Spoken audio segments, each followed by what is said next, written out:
Welcome to Feedback for the week of June 15th. This is the spoils of war following the battle that was E3 2011. I'm kind of here as Adam SESSLER. Battle Los Angeles. Yeah, if you will. Jake, what's your status? Relatively here. Matt? I'm doing all right.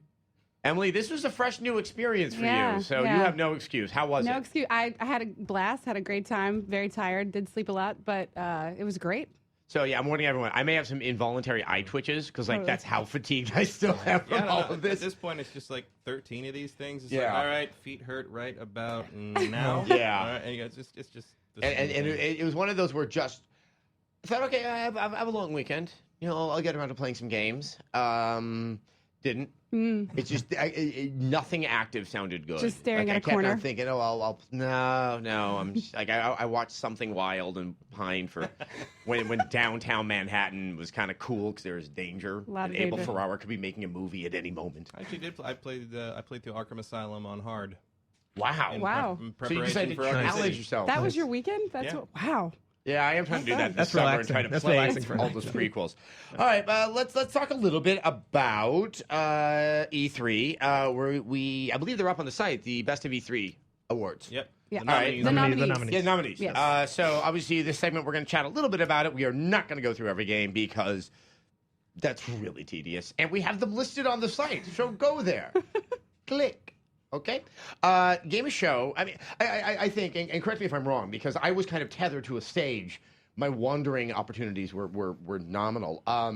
That, we're not seeing like the same amount of, it's not like, say, best of the year where we tried to have like 5 in each category. But here, because you're learning about games throughout the week, you're kind of spreading a wide net and then deciding back here which of those were the best. That's why we have quite a few for Game of Show, but damn, it's a good list. I mean, it's I guess there are 3 games that are coming out in 2012: Mass Effect 3, BioShock, and Tomb Raider.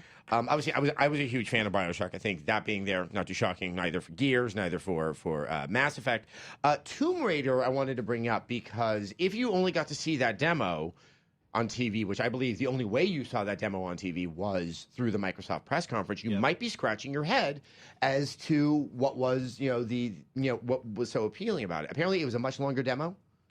After that was about half of it. Yeah. After that, you actually see her jumping and doing more Tomb Raider. And it's not quick time events, which is right. No. Yeah. No, for pre E3, we actually we saw that the opening level and then kind of the exploration of the second kind of section. I mean, having seen the full demo, I can understand why they couldn't do the full demo in the press conference. It would have been very long.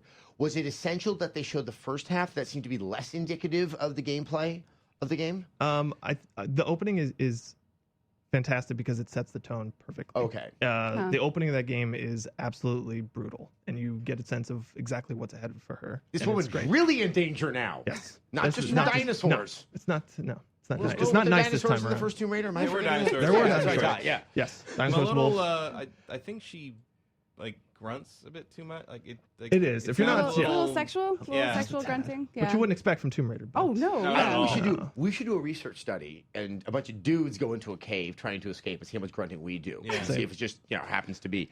I would probably just be crying and weeping because. I think it sexual. would just be a lot of hyperventilating. Yeah, I mean, it's like the Descent without any danger. I've been in very, you've been in physically strenuous situations, and making noises just wastes more energy. Yeah, exactly. But she's so good at this. She's been doing it so long. But she's With this so is little This is the clothing. first time. That's why she's not conditioned. That's why. Ah. I think what's kind of neat is our best handheld category has a lot of games. I think usually we're kind of scrambling to come up with these, but it kind of shows up with the 3DS and the Vita out there, and the fact that there's really stuff for it that's eye-catching. That there's something nice going on there. The one I wanted to ask about, because I also didn't get to see it, the Nikon Zoom Connect lens. This apparently you attach to your Connect so that people like me that don't really have the 6 feet can actually have all the fun and pleasure of having a Connect in their house. Yeah, it cuts down by about 40% the distance you need, Such and a it genius widens idea. it. It's kind of That's like a wide brilliant. angle lens, so it not only shortens it, but it widens it, so you can stand further apart, closer.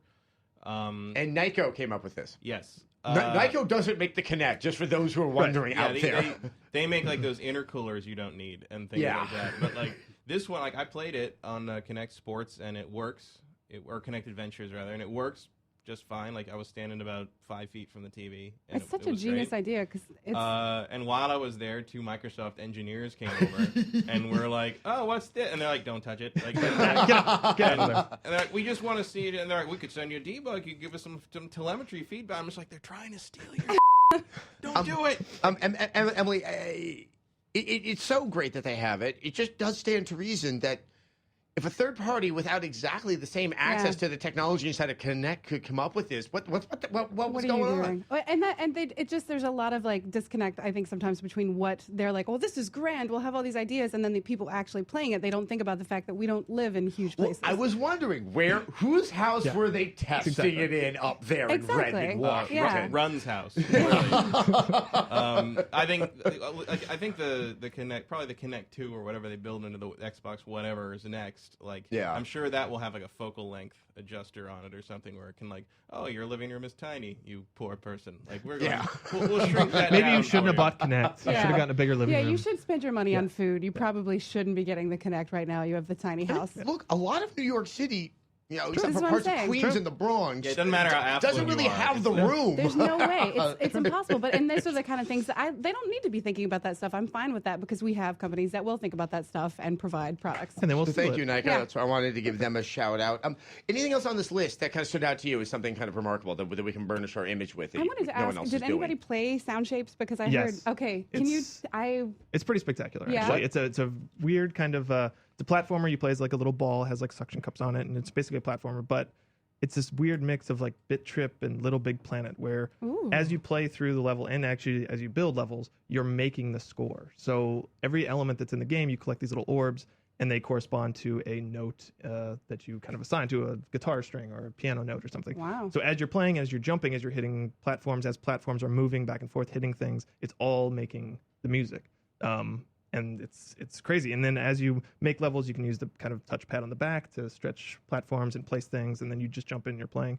And then they pulled back and they showed how many levels you can build, and it's like this giant grid. So you basically make all of your levels, and each of the levels kind of flows into each other, so you're making one giant kind of symphony. And it's kind of this natural crossfade of the music, and as you're platforming, and then you plug it it's and then you nuts. dance to it in Exactly. another game. it's pretty spectacular. I think it's worth pointing That's out cool. that we finally were able to have a best platformer category. I don't know when was the last time wow. I saw that. true. It's like, yay, return of the simple fun. I think we Simple also fun. want to look at the biggest surprise category. That one might need more explanation than most. One of them is Mass Effect 3, the Kinect voice control. I was- wasn't expecting it. No, I wasn't expecting Wasn't it. impressed with it, but I No, wasn't right. expecting it. We're not saying these are It's a good surprise. surprises. Right, no, just very surprises. important. Did you guys like Right. the gunsmith thing though? I thought that was kind of cool. That's cool. Yeah. It's cool. I'll use it twice. I mean, this bang bang bang bang Well, I bang feel bang. like the blue Yeah. guy in Watchmen, like you get to like take I think in, Yeah, exactly. in both Yeah. cases, I can't remember if I said this on camera or not. It reminds me of kind of like the '80s when you watch the Head and Shoulders ads, and it kind of implied that men with dandruff were somehow sexually that much more, maligned than like men this. without, because you kept on, every ad dealt with that. I have never seen a man in my life with just these mounds of dandruff that it was. And so they created a problem and said, oh, but look, I have the solution. That's how I feel about some of these motion voice controls in these traditional games. Yeah. That I never really felt That like makes that's sense. really been getting in the. Yeah. Did anyone ask? I mean, with Mass Effect 3, okay, you know what's tough about positioning your players? It's not identifying which of the two you want, because usually one's on the right and one's on the left. It's just telling them where to getting go. a cursor where you want it to go, and that's not being done by voice. Yeah. Because Well, you also can't say in Mass Effect, go to third generic thing Yeah, up there and exactly. hide Where's behind your it. quadrant? The conversation stuff also makes zero That- sense. yeah, Yes. As, yeah. like, because first off, I picked that option before the other guy's done talking, Yeah. so the conversation flows. Second, why do I want to hear my voice and then Shepard's Yeah. voice? Well, also What saying a weird implementation right, of that. or saying the 3 words and then the paragraph that he actually reads Yeah. is a very Now, the big one disconnect there. upside is that the Kinect integration in both of these games seems to be so minimal and Yeah. not being forced upon you that at least So that nightmare optional. scenario we've been waiting for, where you have to play games that you've already found a way you like to play in Right. this new way, is not there. So Which is certainly why I actually did pre-order a Vita that night on Amazon, and that was because I found out that you do not have to use the stupid touchscreen stuff with Uncharted. exactly. So actually, I need to go do that myself as well. Some of the other was the pricing of the Sony Vita. That one I think was Yeah, shocking. I wanted them to do it. I just didn't think Sony had it in them. Yeah, it's pretty impressive. Ken Levine going up on stage, embracing motion controls, and specifically the Move, actually. Move, Wii And U, obviously, and said Vita. he was putting stuff on the Vita. We had talked about this last week. I'm sort of loving this idea that Ken Levine is this kind of angel that floats in and blesses all these companies. Like, I approve, I am Ken Levine. And then he floats out. I can see how you would want to implement that in BioShock Infinite after seeing it. Although, frankly, and I never thought I'd say this, when I walked out of that BioShock Infinite demo, I was like, oh, I hope that's in 3D. Ooh, you There's said that. that. There's that demo really was just the I think for me it's the biggest surprise, and one that our audience could not appreciate, is that that demo was so unlike what I expect a demo to be, as I sat there and just forgot I was watching a demo and was just thoroughly entertained by what was happening on screen. It was, oh God, it was awesome. The M-rated Wii U lineup from other people. Yeah, exactly. And available probably earlier on other systems. Yeah, exactly. This one did surprise me. Minecraft on the 360. Potential. Yeah, it wasn't, despite the role of Minecraft last year, it has not sort of had the same mind share. Here in It's a good one. That was good. 2011. You get a point for that one. And the imminent release date for Eco and the Shadow of the Colossus collections, end of September. Finally. Yes, I guess that's not the kind of thing you have to worry about the other games coming out. You either are planning on getting it, you're not going to go into the store and be like, No. well, what is this curious week? different happening? game? What be you? What is happening here? I've already ordered the Japanese collector's edition on that. I will be getting the American version as well. Like, there's no, like, the fans of it are just going to do their sales. Snatch it up. Exactly. They should just sell UATIS on textures. You know, it's just I just need that on my walls. Okay, so I want to also talk about E3. One of the bigger roles of E3 is to kind of take that temperature of how the industry is doing. I think all of us kind of felt that the industry is not moving into new innovative directions, or if they are, they did not make it very clear to us how they're doing it. The temperature seems to be $80 million per game. Yeah, right. So what we're seeing is a lot of games that I'm very much looking forward to playing, but because they tend to be a sequel, they tend to at least be something very, very familiar. It just didn't get the heart racing with that. Wow, something new is happening. But on the whole, I would say the industry is healthy, despite the fact I believe I read yesterday that May was the lowest May for game sales in 4 years. Oh, wow. This was the month that I believe had Mortal Kombat, L.A. Noire. Curiously enough, it was primarily a hardcore game release month. And you didn't have that casual thing that was going to kind of spike everything. Plus, it was a There's only smaller so many slate. of us. It was a smaller slate than last year as well. Yes, which is true. The MPD group, though, last Wednesday admitted that its methodology for measuring industry sales had ignored some significant streams of revenue: used game sales, digital downloads, rentals. So with those numbers that we had already seen, they actually are better numbers. I guess You gotta wonder how that's gonna work. It's because Steam doesn't release numbers. Exactly. So we are in a very unregulated. This is not a and normal. it seems like Steam is like. It seems like if you're not counting Steam, you're missing a crazy huge chunk. Because like when the April NPD came out, they were like, well, Portal 2 and Mortal Kombat kind of neck and neck. But if you factor in Steam sales for Portal 2, which NPD does not, like that Portal 2 must have been way ahead of it. They also acknowledged that they didn't put in the escalation pack for Black Ops. Also, it's not included. I mean, and impulse buys. That's happening digitally. It's not happening at the retail level, and that's a large percentage. Yeah, I mean, especially with the Steam sales, and they do it every day now. It's like I have dozens and dozens of games on Steam that I will never play. But they were $2. Right. Yeah, exactly. And also, MPD's gotten increasingly opaque. We're not getting the same kind of raw console sales numbers that we were kind of living off of, and it's one of the reasons why we don't do the same kind of discussion. Yeah, it's going to degenerate into a man in a corner with a piece of paper going like, games sold. Why?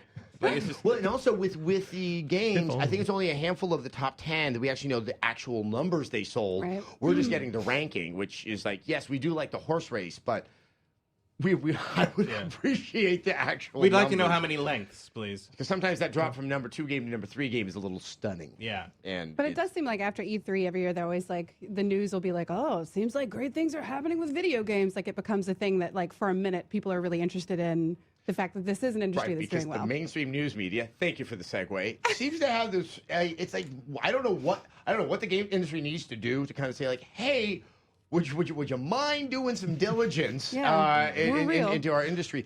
New York Times has probably the most exceptional, but I've seen many of these articles prior to E3 just trying to act like somehow Apple's lack of presence there was showing that the industry was losing its way or E3 was irrelevant. So weird. At some point, someone's going to have to figure out that, like, when I sit down to play an iPhone or an iPad game, not in the same headspace. No, as when it is not. Very different. You know, I think the bigger thing is Zynga's kind of somewhere more in the middle. Their absence would have been nice, but once again, that's primarily a retail show. There are people who are deciding how many boxes they're going to put on their shelves. Right. It's like when people like say, it's like, when are you going to review RuneScape or whatever? Like, you know, it's like, it's free. Yeah. Just go play. I mean, Yeah. please, Review please. it for yourself. If you're so desperate for validation from any of the 4 people in this room, go to a therapist. Okay? Should I like it? Do I like Because this you game? have self-esteem issues that my evaluation of RuneScape cannot help. Call your All mother. right, I'll stop asking. Jeez. That's my review. Call your mother. She loves you. Okay, another thing. Please, dear mainstream news media, Apple does not publish games. Right. Apple sells a unit that has the option to have games played on them, as well as reading the New York Times in a certain app that I can find that article in. Also, I mean, okay, the whole idea that Apple should have been there is bitching that at the National Cable Television Association conference that Samsung wasn't there because their product is shown sometimes on that product. Right. And just because like Apple didn't take the stage or something, I mean, walking around, there were iPads everywhere. There like were almost iPads every station everywhere. they You know had. how Everybody nice had it is to go games. somewhere where Apple isn't at. Yeah. Those, oh my No God. turtlenecks on stage. It's just papal authority from Cupertino that wanders into other businesses, forces them to kiss their ring, and does nothing for them. Nothing. Oh, God. Everyone get off your high horse about this company. Moving on. Except you. Stay on your high horse. Stay on it. I'm on my horse. You're on the right high horse. Yes. And I have a big stick, and I hit everyone else from it. All right. Thank God. And they had their own conference. You know what? They didn't need E3. The That first rant day, was partially exactly. to actually express my true feelings and partially to finally wake up, which it happens now. So, Rage and play. Go. Jake, going into E3, and I was purporting this, I think one of the more interesting and fun dramas was Activision having Modern Warfare 3 with the Infinity Ward that is no longer the Infinity Ward that made Modern Warfare 2, and EA, Activision's arch rival in the third-party publishing space, having probably one of the closest contenders to that military shooter, crown, which is Battlefield 3. Did you see that same drama playing out during the week, and how do you think it resulted? I mean, that was the big kind of going in was, okay, now these going to come to a head. I think the games spoke for themselves. I think, I don't know. This is how the Battlefield 3 single-player demo spoke to me. Yeah, it was very But it was pretty. It was very pretty, but it was gorgeous. boring. Gorgeous. Yeah. Tanks on a flat desert plain, not the greatest way to pull your audience in. It reminded me of like the hot girl. There was like one side was like the hot girl who has nothing to say, and then the other side was like, oh, you've known this girl for so long. She's awesome. She's kind of cute. Yeah, like, she's the best friend. Yeah. It's like, hold on. She's the best friend. It was kind of like Some Kind of Wonderful. Yes. It's like, Who are you going to give your go diamond with- earrings to? Who was it? Who was the one who was actually hot in that movie? Leah Thompson, right? No, Leah Thompson was supposed to be hot. I always get those. Who was the other Mary one? Stewart Mary. Yes, Mary Stewart Masterson. Masterson. Yeah. Nice. That's what it was. Yeah. Well, I will say I've been looking forward to Battlefield based on the demo that we saw at GDC, which was single player, Which was incredible. Absolutely incredible. So coming in here, I mean, it was a little underwhelming, and we played multiplayer, which if you're a fan of it, you're gonna dig it. Kevin Kelly has played. Now, did they was a release big much in the fan. way of video for the multiplayer? They showed like a quick kind of trailer, which has like snippets from the multiplayer, where you're fighting through Paris and stuff.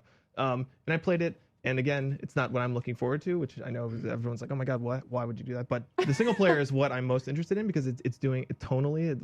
It scares the hell out of me. Like that demo was terrifying. It's a much more tense. Yeah. So seeing Modern Warfare, it is gorgeous for sure. I mean, it looks great. There's nothing you can really when you see it in action, you're like, it's over the top. It looks like Modern Warfare. If you've never seen Modern Warfare and you saw that, you'd be like, holy shit. What they did a very effective job at least, is upping the ante from every one of those demos they seem to do on a yearly basis at the Microsoft press conference. You had a sense of growth. I mean, it's kind of like, okay, they definitely, Modern Warfare did the Michael Bay, but then Battlefield was kind of like the John Sayles. Oh, I like this. That's a good analogy. I was going to say Sajiat Ray and send everyone to go look at the internet. But he's a guy that he did one movie where he doubled every frame. So it's really a 45-minute movie that takes 90 minutes. Ooh. What is this movie called? I don't remember. Boring. That's not the point. I don't know if I'm going to go that far with Battlefield. Yeah. I was going to go more for the Hurt Locker. Yeah. There you go. Yeah. Yeah. think so. Hurt Locker versus Pearl Harbor. Pearl Harbor. Thank you. Which it looks like. Exactly. Well, and also Modern Warfare 3 not being made by, Infinity Ward has changed so much, and they've brought in, the outside help on it. You got to wonder, like, it sure looked like Modern Warfare. Yeah, I mean, and if that had been, if it was, Infinity Ward that we know, still making it, I'd be right there in there. But I'm kind of like, are you really Modern Warfare 3, or are you just doing an impression of Modern Warfare? I don't know. At what point does the impression, like how can you? There's a certain. You think you'd know? There's a certain. You got to play it, I think, Yeah. more of it. But I think there's a certain je ne sais quoi, shall you say, of how Infinity Ward makes those games that like the Treyarch ones have not had. Okay. And you got to wonder if that's still going to be there in this one. Yeah. There's something about you can tell in a few minutes which one's an Infinity Ward game and which one isn't. And I'm wondering if that quality will still be there now that a lot of those guys are gone. So let's take it out of the insider, which is, I'm not, by insider I mean like just the four of us, but like, people who would have attended E3 and have a genuine interest and follow what's happening in the game industry. And then that larger group, how many people out, in of the 1940 million people that buy Modern Warfare are aware of what happened with Infinity Ward, much less that it's not the same company making Call of Duty year to year to year to year. Very, very few. I would say. Yeah. I And mean, the how sales many of Black are Ops would concerned? tell you like, that. So. very, very few. And Probably then there's very the few. decision. I mean, here's the thing: is I kind of assumed that Battlefield 3 was going to come out in September, giving them a nice lead before Modern Warfare 3 comes out. No, I don't. Battlefield, you mean? Yeah. Battlefield, but I mean, Modern Warfare could start its marketing campaign mid-October and cause people to think twice about buying what to them might be a new IP in Battlefield 3. Well, and also if that graph, there was that graph that came out that looked like some kind of internal like planning thing for Origin, that EA's new download service, and it was like it had the logos all the way through, like for the year, and right between FIFA, which is September 30th, and Battlefield, which is October 25th, is Old Republic. Huh. So Really? in that, who knows if that's true or not anymore. But in that space, maybe EA has bigger release fish to fry in the early October I just don't see the market being able to support. I mean, as much as I would love to finally see Old Republic hit the shelves, part of me looks at the rest of the year and goes, There's no way. Wow. Part of me agrees with that, and part of it is just like, well, then when?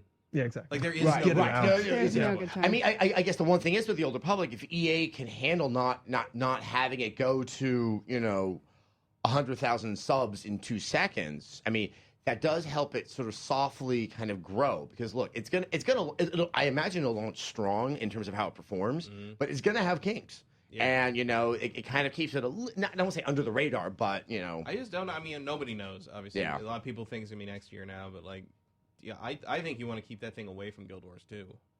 I think you want to do also, that. no one knows. But Well, but exactly. I mean, the game is appealing to someone like me because it seems to follow something closer to a traditional RPG that I've been playing, a Western RPG, and you have a lot of those coming out as well. Yeah. And so if it's like Skyrim versus Old Republic, I got one that's a little bit deeper and richer in Skyrim than kind of still the World of Warcraft format. And then if you push it into 2012 too far, you're up against Reckoning, another Right, EA exactly. property, Yeah, and you then definitely after want that you're up against Mass Effect 3, another EA BioWare property. Yeah, so where do you put this I know. game? Oh, I think it's like a biblical story here that we could use as an analogy. I just don't have the brain to come up with it. I want to do a quick round robin. What do you guys think of the pageantry of E3 this year? I felt there were more people there. Definitely. I felt there was some greater silliness, but it still hadn't met the insanity of, like, say, 2000. So you didn't see the bouncy castle then? Which I missed. Okay, go. Well, what the hell was the bouncy castle? exactly. You I'm gonna have saw all the of you guys- bouncy castle. What was the most I spent a attention-grabbing lot of thing? time with the bouncy castle. Yeah, it was a bouncy castle that was kind of on the wall near a bar, apparently. Makes sense. Yeah, and there were women, scantily clad women with foxtails bouncing in it that you Selling could me join what? them. Prime Castle? We don't really know. I think Prime Castle. The only thing we highlight took that. from this, Yeah. the only thing we took from this lesson is we need to put our booth in that hall. Yeah, that's where you need to be. It was, and the girls would like guide, and the men were clearly like, oh, "Okay, I'll go bounce in the bouncy castle," right. and then the whole time they're just like staring. It was amazing. Yeah. Matt, what was the most grabbing for you? I don't know. They all look the same at this point. I'm like, I'd walk into the hall and I'm like, oh, where? Oh yeah, there's EA's here and Ubisoft's here and this is here and this is it. It's all the same to me now. Jake? I mean, the tanks, the World of Tanks was right behind Well, the our. tanks was right next to us. Yeah. They're Can't say giant World of Tanks because that's all I saw they're on giant E3 since it was tanks. next to us. But That's that's what the you were most gonna tanks. say. I mean, Yes. some of the booths. I mean, weren't that? I mean, Skyrim had a dragon. The which, dragon you know, was great. is a Gorgeous dragon. Dragon Dragon was Skyrim, fun. Prey 2 had and a the great massive thing. screen at Activision's Which booth. That was kept nice. going I on mostly noticed the that whole because time. when it would lower around you, so it was like a 360-degree trailer. But when it lowered, it made this Oh. incredibly loud steam hiss that you could hear over you guys on our. That's what what the it noise was. every That's what time. that is. And you can hear it actually, I think, on one of our episodes during the Dave Jaffe interview. I think you can hear it behind I there. thought that was a man with the world's largest rake Just rubbing it cleaning against the things. concrete floor of the LA Convention Center. And that Yeah, was it was kind a of Kinect game, amazing. actually. The countdown was great, and then people would gather, and it's like, I have no idea what's going to happen. Like, it was, yeah. Although I was amused, I walked by that at one point as it was getting kind of out, and this guy walked past me with his friend, and one of them said, "Well, wait, so it's not in World War II?" Just I was like, in the eye. You Just are going plain to buy in the this eye. game, that's for sure. I want to go to our question of the week from SPACEMANSPIFF. The announcement of the Wii U and the Vita For that matter, brings back the age-old question of which system to invest in. all of them. Yeah. Before I just considered games, but with abilities of systems changing, I now consider networking, as in what system my friends have. The utility factor, portability for handheld games, and other peripherals that make the system seem interesting. If you're on a budget, can only invest in one system, what factors would be the most important to you when buying the system, and which system seems to fill that role best? He's talking about something that still is not my primary interest, which is playing with other human beings. But I do see that there's something very, very valid in that. As far as his question goes, I'm like, you can't make the decision yet. Yeah. You gotta wait for the PS4 and the Xbox, whatever. The Wii U has not answered any questions. It's primarily just posed other ones. Right. And I would not recommend to anyone to make plans to buy it until we know what the hell it is. Not yet. I mean, the Vita, you pretty much know what you're getting, I think. Yeah, the Vita strikes me as the first handheld I would actually really recommend someone to buy over the age of 10 because it has 2 analog sticks, and the developers who make games for a PS3 or a 360 now can make a game like they make those for this system. You know, it's because you have 2 freaking sticks. And we got to see it and play it. Right. And Yeah. we got to And see their lineup, and they have a solid Did you lineup, all so. get to play the Wii U? Did you all get Yeah, to I play? played it. I played it. I was just looking at World of We Tanks.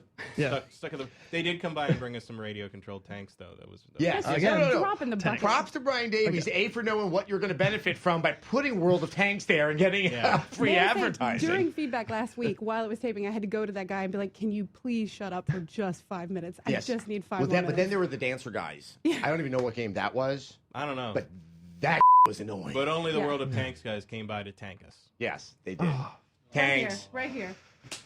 So glad you got to do that. I still think when you're looking at systems, I still think most importantly it has to have games you want to play. I mean, if you really want to play with your friends and you don't care what the quality of the game is, Can't help you. I mean, sure, but get on the phone and have a chat. Yeah, Right. but I mean, Use yeah, the Facebooking. But basically, for me, if you don't want to play Dragon's Crown on the Vita co-op online, I can't help you. Yeah. That's the vanillaware action RPG that they showed, which looks pervy but good. All right, let's talk about games. Okay, this is also a new one for 2011. Games releasing during E3. What's up First with day. that? Yeah, what are you doing? First official day of E3. Yeah. Yeah, I mean, and then Alice is out now. Yeah. I just finished reviewing it. And Duke Nukem. Duke Nukem. Duke Nukem. Shadow of the Dam's like next week. Yeah. Yeah. Yeah. Duke Nukem, may I say, they had a throne, by the way, where you could sit on the throne the with schoolgirls. the 2 It's schoolgirls. Just Yeah. throwing that out there. In other news, I was at a store on Saturday that was selling Duke Nukem early, and they already had used copies. Oh, So, ow. yeah. That's a later discussion. That'll be next week's discussion. Yeah, exactly. But so let's talk about Infamous. I think Infamous is one of the best surprises of this generation. Yep. Sucker Punch, who were known for doing the Sly games, who are not doing Sly 4 but are involved with Sly 4, did about 180 in terms of tone. Not necessarily in gameplay, but definitely in tone. Yeah, Cole has a lot of Sly in him. Yeah. Well, it's on his backpack too. Yeah. So Matt, what was you played so much more of this game than I have? I mean, where does it kind of grow in terms of gameplay and stuff from the original Infamous? Well, it stays pretty close to the original in terms of basic controls and stuff, but the powers sort of diverge a little more interestingly. Like, you've got multiple types of R1 firing bolts, so like you can switch between like a normal bolt and like a magnum bolt, which is a really powerful blast. It's harder to aim and fire slower. You've got like a machine gun version, and so every type of power, you've got the the bolt, the grenade, the rocket, the you've got different the push, like you've got like three different versions of each one, basically. So you can like kind of decide what to use at what time. Mobility is about the same, and then of course he's got his arc, which is the giant tuning fork thing that he just beats the hell out of people with, which it helps because the melee in the first game was a little. That's anemic. what I was going to ask. Well, that and you really can get grouped me. on, in the game. Yeah. But it's interesting. There is a repetition of enemy problem where, like, even when it comes down to like, sometimes you run into this big thing, and you're like, he's like, oh man, here we go, and it's like a big boss fight, and then like they become regular enemies later, and you're just like, now what was like, oh, I don't know if I can do this. It's like you again. Yeah, get out of the way. Yeah. And but it's good. Open world games have a repetition of enemy problems, and I think we're becoming more sensitive to it because we're now that much more used to open world games. I mean, that's true. Go back to Crackdown. There was one enemy. The guy with the gun. The guy with the gun. But we hadn't done something. Anywhere. We hadn't done something like that back then. And I mean, it's interesting that only a few years. Like, I mean, there's a lot. There's more variety in what you can do with things. I like to be able to pick up the cars and throw them like that. Although I've been running into I'm playing good, so I've maxed out good. And when you've maxed out good, the citizens love you so much they run over and help you. They try to punch the guy you're fighting, which is not conducive to using area of effect electricity powers. So you like sometimes I'm just like, I'm fighting like a 15-foot tall mutant. I'm throwing cars at him, and like people are just sort of walking through, and I'm just like, if you die, I shouldn't get a morality. If you want to make an omelet, does it significantly affect your morality? No, it's nothing. Yeah, it's almost, it sounds like they started to know this somewhere in the development of this game. Also, when you're like, I think when you're good, like killing enemies counts as a good act. So like even if you kill a citizen, kill 2 enemies, and you've gotten a bonus. Well, that's the thing too. I played for like a couple problem. hours, and that was the thing that was confusing because then if you like bio harvest or whatever that kind of attack is, you get penalized. It's like an evil act, but you can blow them apart all you want. That's true. I don't really understand. Is the storyline better in this game? Because I think so. Okay, the first one I was like, well, it also doesn't have the in the first game it was kind of like you'd have those moments where he'd be like, well, I could kill this bag of puppies by throwing it in the lake. Or I could adopt all these orphans and feed them forever. And it's just like, well, what should I do? What should I do? And it's like, such a gray area. No matter what you did, Trish would be mad at you. So, and Zeke would say you were stupid. Yeah, do you feel more of a sense of consequence in this game? Not consequence so much as of nuance. Like, okay, the good and evil is still pretty easy to discern. And there's a weird section where you kind of like Cole seems a little younger in this one and a little more well, electricity will do that to you. Yeah, a little questionable. like there's points. It's like a Benjamin Button. I'm thinking McMurphy and One Flew Over the Cuckoo's Nest. Like whether you're playing good or evil, he wants power. Right. And it's interesting how like even the good Cole wants power and wants to power. He has to beat the beast. That was mentioned in the first game is coming for you through the whole his giant thing that you fight at the beginning.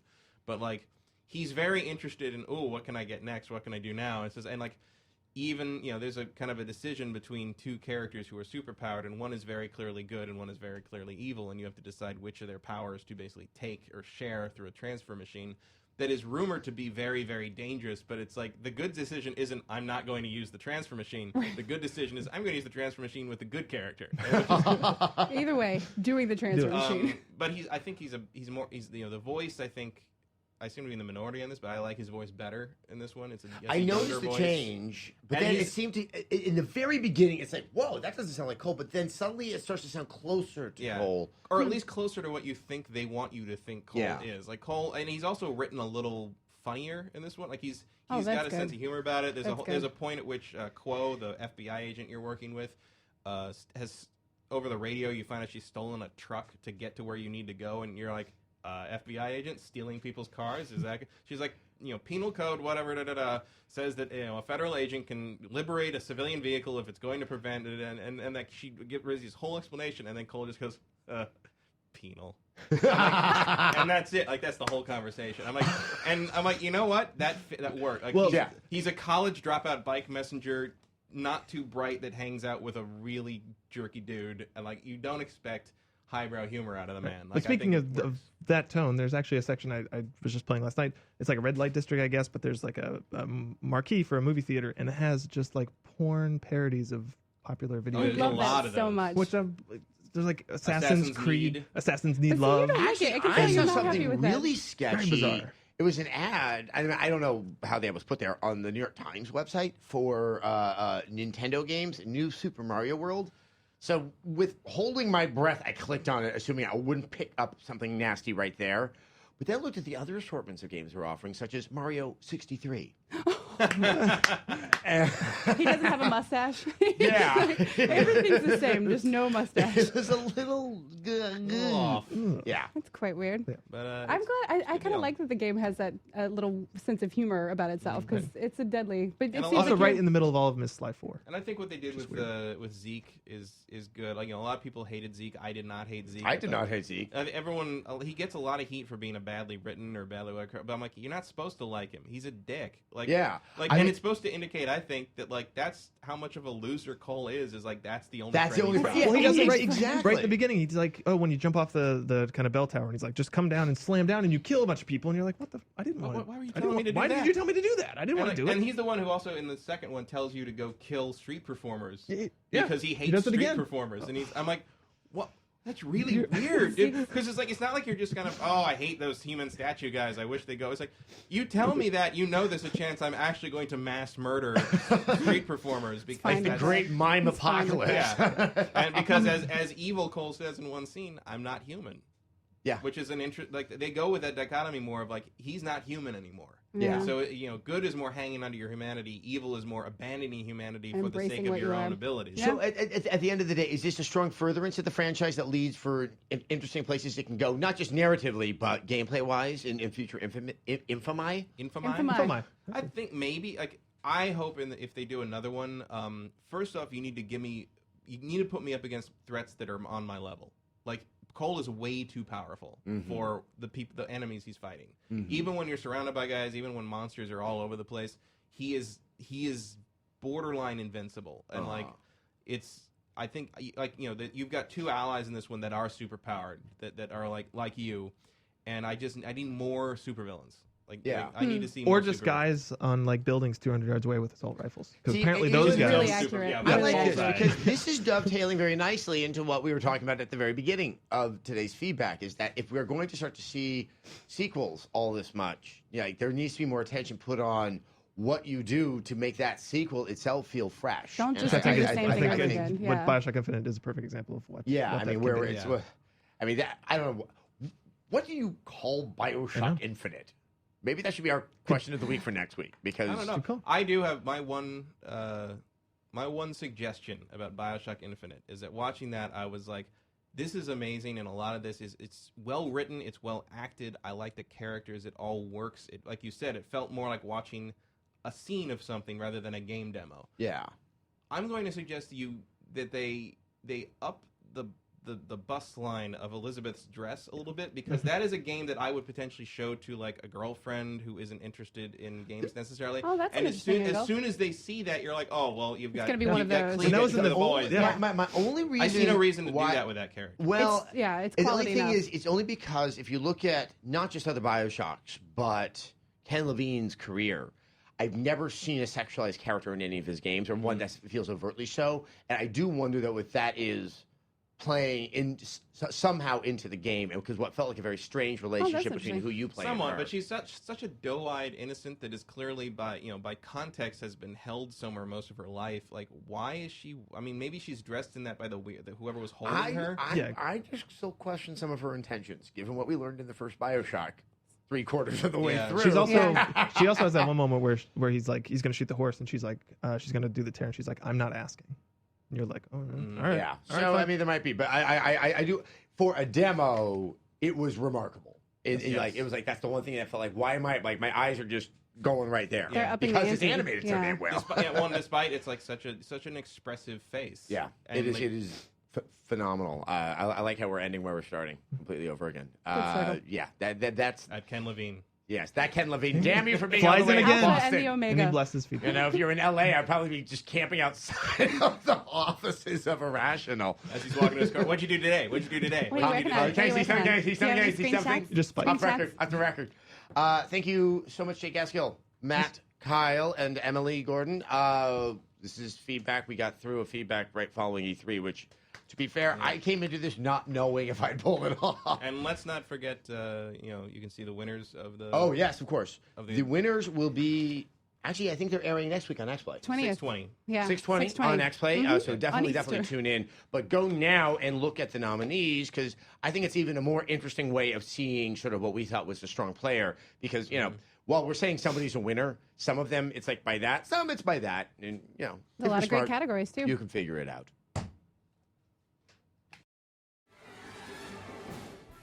Do you play World of Warcraft or one of its 1,000 clones? Do you know what a mob or pug is? Then you'll want to make sure to check out the MMO Report. It gives you all the massively multiplayer online news you could want in a neat little package named Casey Schreiner. Check out all new episodes every Thursday over at g4tv.com/MMO. You're welcome. Hi, I'm Craig. Today, some smart dudes performed a fuel economy test on the Honda Fit and the Ford Fiesta. It was all official and boring, so I decided to do it myself. All right, let's go to the track.